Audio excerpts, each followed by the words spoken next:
और इस वक्त की बड़ी खबर ठंड को लेकर ही है। उत्तर भारत में कड़ाके की ठंड ने लोगों को परेशान किया हुआ है। शीतलहर और घने कोहरे का प्रकोप लगातार जारी है। लोग घर से बाहर निकलते ही ठंड से ठिठुर रहे हैं और अलाव का सहारा लेने के लिए मजबूर है। दिल्ली और उत्तर प्रदेश के कुछ हिस्सों में कोहरे के कारण विजिबिलिटी बेहद कम हो चुकी है। मौसम विभाग ने आने वाले दिनों में पारा और गिरने की संभावना जताई है। ट्रैफिक और ट्रेनों के साथ साथ कोहरे का असर हवाई उड़ानों पर भी पड़ रहा है।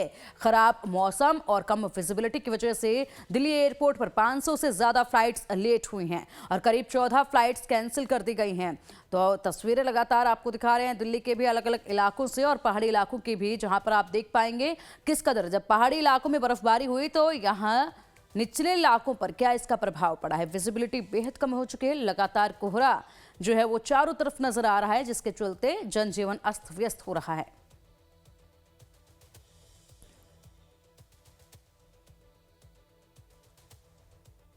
पूरे उत्तर भारत में कड़ाके की ठंड पड़ रही है। इसकी चपेट में गाजियाबाद भी आ चुका है। शीतलहर और घने कोहरे ने जनजीवन पूरी तरह से अस्त व्यस्त कर दिया है। सुबह के समय विजिबिलिटी बेहद कम होने के कारण लोगों को वाहन चलाने में भारी परेशानियों का सामना करना पड़ रहा है। घने कोहरे की वजह से सड़कों पर रेंग रेंग कर वाहन चलते नजर आ रहे हैं। कई जगहों पर ट्रैफिक की रफ्तार थम सी गई है और यातायात बुरी तरह से प्रभावित हुआ है। खासकर दफ्तर जाने वाले लोग, स्कूल बसें और जरूरी सेवाओं से जुड़े वाहन सबसे ज्यादा प्रभावित नजर आ रहे हैं। ठंड की मार और कोहरे की मार दोनों ने मिलकर लोगों की मुश्किलें और बढ़ा दी हैं। ऊपर से प्रदूषण का स्तर भी लगातार बढ़ता जा रहा है। गाजियाबाद में एयर क्वालिटी इंडेक्स खतरनाक स्तर के करीब पहुंच गया है, जिससे सांस लेना भी मुश्किल होता जा रहा है। हालात को देखते हुए प्रशासन अलर्ट मोड में है। जिला प्रशासन और नगर निगम की ओर से जगह जगह अलाव की व्यवस्था की गई है। रैन बसेरों में ठहरने वाले जरूरतमंदों के लिए कंबल, बैट और अन्य मूलभूत सुविधाएं उपलब्ध कराई जा रही हैं। प्रशासन ने लोगों से अपील की है कि अत्यंत आवश्यक होने पर ही घर से बाहर निकलें। वाहन चलाते समय फॉग लाइट का इस्तेमाल करें और पूरी सावधानी बरतें।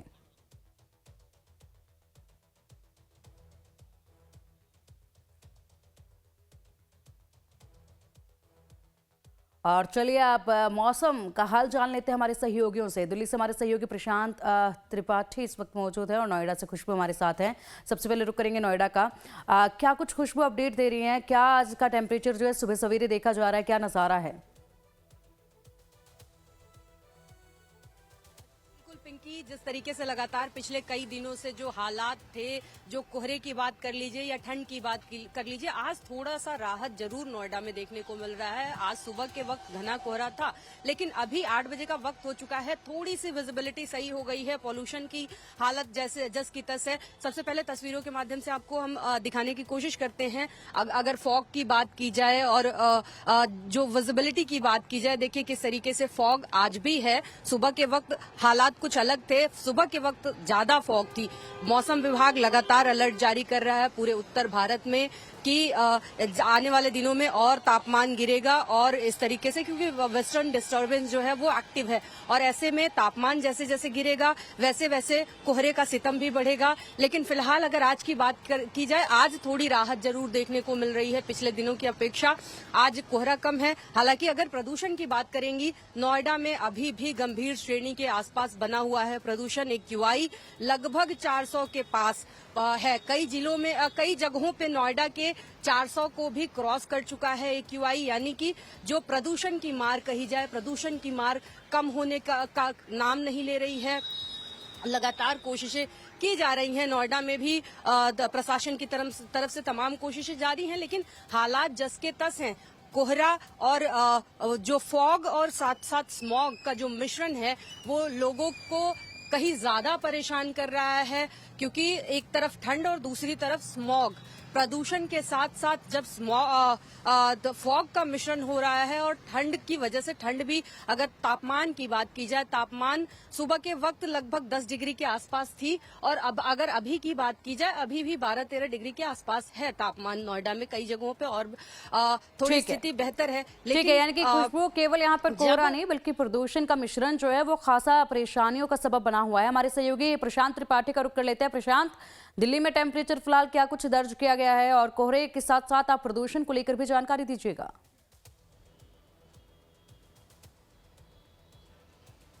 बिल्कुल, देखिए इस समय आनंद विहार इलाके में हम मौजूद हैं। दिल्ली के सबसे मोस्ट पॉल्यूटेड इलाकों की अगर बात करें तो कुछ इलाके आते हैं जिसमें विवेक विहार, बुगाड़ी, आनंद विहार ये इलाके हैं। और आनंद विहार की स्थिति क्या है आप देख सकते हैं कि चूंकि यहाँ पे railway station, bus station, metro station साहब सब कुछ मौजूद है, तो लोगों की जो संख्या है यहाँ पे ज़्यादा रहती है। और लोग मेनली माना जाता है कि दिल्ली में एंट्री करने के लिए यहीं से लोग बस और मेट्रो और तमाम चीज़ें जो है वो पकड़ते हैं।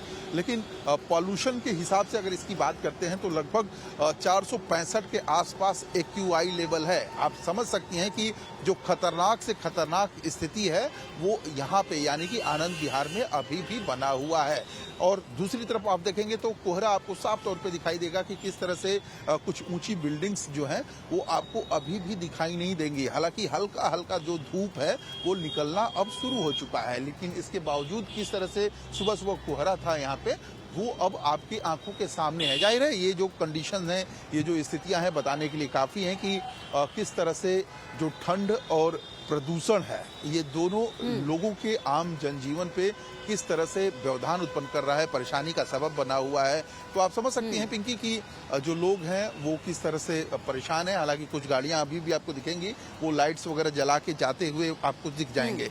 लेकिन इसके साथ साथ प्रशासन की तरफ से देख सकते हैं कि छिड़काव की भी व्यवस्था जो है वो की जा रही है ताकि पॉल्यूशन को कंट्रोल किया जा सके। लेकिन इस इलाके में चूंकि आबादी ज़्यादा है, लोग ट्रांसपोर्ट का इस्तेमाल यहाँ से ज़्यादा करते हैं, तो ये इलाका जो है वो खास तौर पे अब देखिए, आप खुद ही देखिए पूरी सड़क आप देखेंगे तो इसको पानी से भिगो के रखा गया है ताकि धूल उड़े ना, पॉल्यूशन फैले ना। इसके बावजूद क्योंकि जो गाड़ियां बड़ी तादाद में यहाँ से निकल रही हैं उसको देख के आप सुबह सुबह समझ सकती हैं कि पॉल्यूशन का जो लेवल है वो क्यों कंट्रोल नहीं हो पा रहा है। तो आप समझ सकती हैं कि इसके जस्ट पीछे बॉर्डर का इलाका भी है जहाँ पे मैं खड़ा हूँ, यहाँ से 1 किलोमीटर दूसरा भी गाजीपुर बॉर्डर का इलाका है।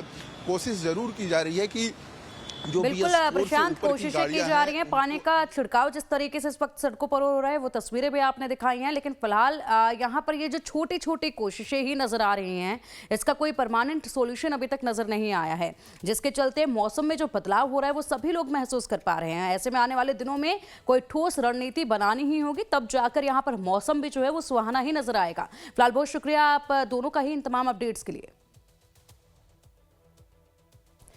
कश्मीर घाटी बर्फबारी से गुलजार है इन दिनों। कश्मीर चारों तरफ खूबसूरत बर्फबारी से घिरा हुआ है। चिल्ली कला की शुरुआत के बाद कश्मीर के अलग अलग हिस्सों में जबरदस्त बर्फबारी हो रही है।